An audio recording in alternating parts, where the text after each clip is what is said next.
બનાવવાના છે। તેને માટે મેં અહીંયા લીધો છે 1 વાટકી લોટ અને લગભગ પોણી વાટકી જેટલો ગોળ લીધો છે। હવે આપણે ગેસ ચાલુ કરીશું।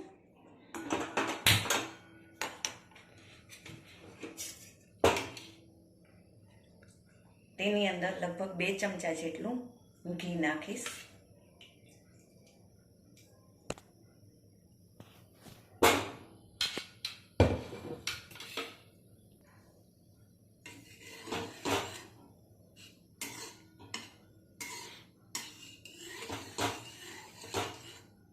આપણું ઘી ઓગળી ગયું છે। હવે આપણે લોટ નાખીશું। લોટ મેં અહીંયા ઝીણો લીધો છે।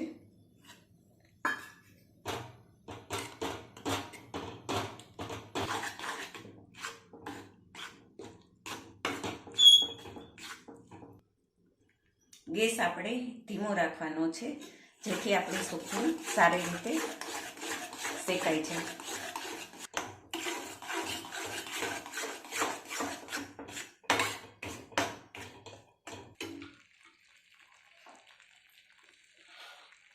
મને થોડું ઘી ઓછું લાગે છે તો લગભગ અડધો ચમચો જેટલું હું ઘી નાખું છું।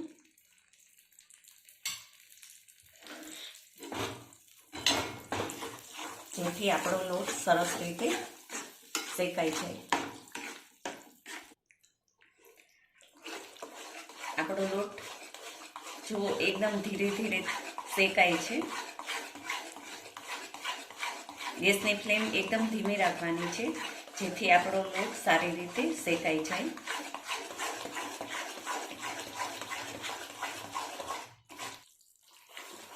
આપણો લોટ જો શેકાય છે ધીરે ધીરે અંદરથી સ્મેલ આવવાની પણ ચાલુ થઈ ગઈ છે। એટલે તમારે એવું લાગે કે હવે આપણો લોટ શેકાઈ જવાની તૈયારી છે। આપણા લોટનો કલર બ્રાઉન જેવો થઈ ગયો છે તમે જુઓ અને સુગંધ પણ બહુ સરસ આવે છે। હવે આપણે ગેસ બંધ કરી દઈશું અને જે આપણે ગોળ છોલેલો છે તે આપણે અંદર એડ કરી દઈશું। હવે આપણે સારી રીતે મિક્સ કરીશું।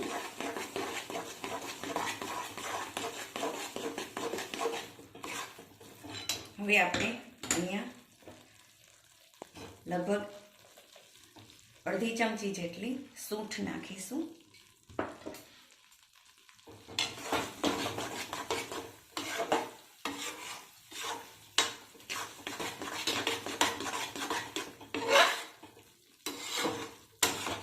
આપણે અહીંયા એક ડીશ લીધી છે તેની અંદર આપણે ઘી લગાવી દઈશું જેથી આપણી સુખડી આસાનીથી ઉખડી જાય। હવે આપણે જે ગેસ બંધ કરેલો છે એને 2 મિનિટ માટે આપણે ધીમું રાખીને ચાલુ કરીશું।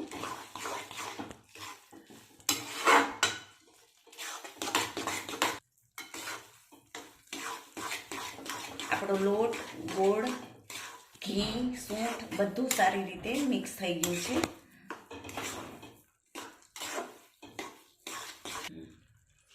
જે આપણે એક ડીશ લીધી છે તેની અંદર આપણે પાથરી દઈશું।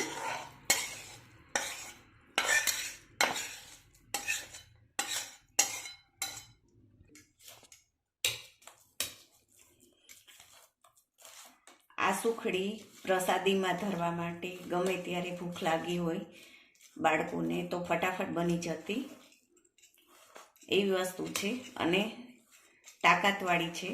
આમાં ગોળ અને ઘીનો ઉપયોગ થયો છે જેને શરીર માટે પણ સારી છે।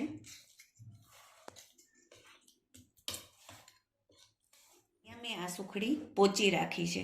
જો તમારે થોડી કડક ખાવાની ઈચ્છા હોય તો 2-3 મિનિટ ગેસ ઉપર વધુ રાખવાની જેથી આપણી સુખડી કડક થાય। આ રીતે આપણે ગરમ ગરમ હોય ત્યારે પીસ કરી લેવાના।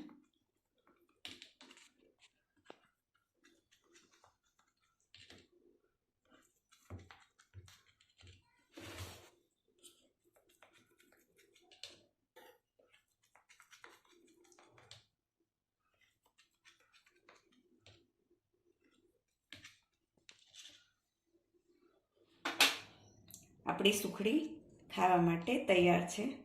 જો હું એમના પીસ કરીને બતાવું છું. આ સુખડી તૈયાર છે. એકદમ મવડી જેવી પોચી સુખડી અને ખાવામાં ખૂબ જ ટેસ્ટી લાગતી આ સુખડી જો તમને ગમી હોય તો મારા વિડીયોને લાઈક કરજો.